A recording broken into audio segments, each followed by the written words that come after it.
Football ভক্তদের জন্য আজ এমন একটি খবর যেটা শুনলেই বুকের ভেতর আলাদা একটা শিহরণ জেগে উঠবে, কারণ দীর্ঘ অপেক্ষা, অসংখ্য প্রশ্ন আর অনিশ্চয়তার পর অবশেষে ব্রাজিল জাতীয় দলে ফিরছেন সুপারস্টার নেইমার জুনিয়র। আর তার এই প্রত্যাবর্তন কোনো সাধারণ ম্যাচে নয়, সরাসরি শক্তিশালী ফ্রান্সের বিপক্ষে এক মহাগুরুত্বপূর্ণ লড়াইয়ে, যেখানে প্রতিটি মুহূর্ত হতে পারে বিশ্বকাপের আগাম ট্রেলার। হ্যাঁ, ঠিকই শুনেছেন, ব্রাজিল কোচ কার্লো আনচেলোত্তি নেইমারকে কেন্দ্র করে ইতিমধ্যেই সাজিয়ে ফেলেছেন এক নতুন মাস্টার প্ল্যান, যার একটাই লক্ষ্য বিশ্বকাপের আবেই ব্রাজিলকে আবার সেই পুরনো ভয়ঙ্কর রূপে ফিরিয়ে আনা, যে ব্রাজিল নাম শুনলেই প্রতিপক্ষ শিবিরে আতঙ্ক ছড়িয়ে পড়ত। চোটের কারণে দীর্ঘ সময় মাঠের বাইরে থাকতে হয়েছে নেইমারকে, আর এই সময়টা ছিল তার কেরিয়ারের সবচেয়ে কঠিন অধ্যায়গুলোর একটি। সমালোচনা, সন্দেহ, ফিটনেস নিয়ে প্রশ্ন আর ভবিষ্যৎ নিয়ে শঙ্কা সবকিছু একসাথে এসে চাপ সৃষ্টি করেছিল। কিন্তু নেইমার কখনোই হার মানার মানুষ নন, আর সেখানেই তিনি অন্যদের থেকে আলাদা।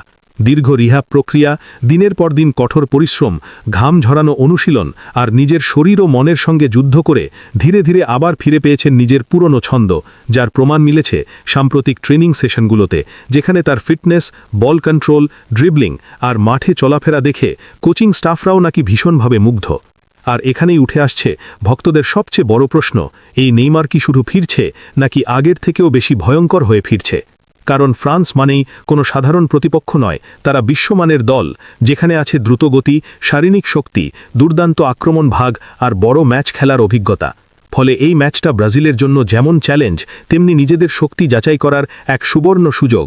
আর ঠিক এই ম্যাচেই নেইমারের উপস্থিতি শুধু ব্রাজিলের আক্রমণ ভাগকে শক্তিশালী করবে না, বরং পুরো দলের আত্মবিশ্বাস কয়েক গুণ বাড়িয়ে দেবে। কারণ ফুটবল বিশ্ব ভালো করেই জানে, নেইমার মাঠে থাকলে প্রতিপক্ষের ডিফেন্ডাররা আর স্বাভাবিকভাবে খেলতে পারে না, তাদের আলাদা করে পরিকল্পনা সাজাতে হয়, কখনো ডাবল মার্কিং, কখনো ফাউল দিয়ে থামানোর চেষ্টা, যার ফলে ব্রাজিলের অন্য আক্রমণ ভাগে তৈরি হয় বাড়তি স্পেস ও সুযোগ।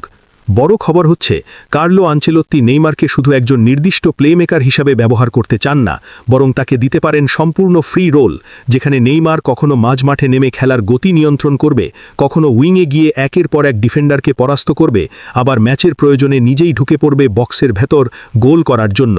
আর এই স্বাধীনতাই তাকে করে তোলে আরও বিপজ্জনক।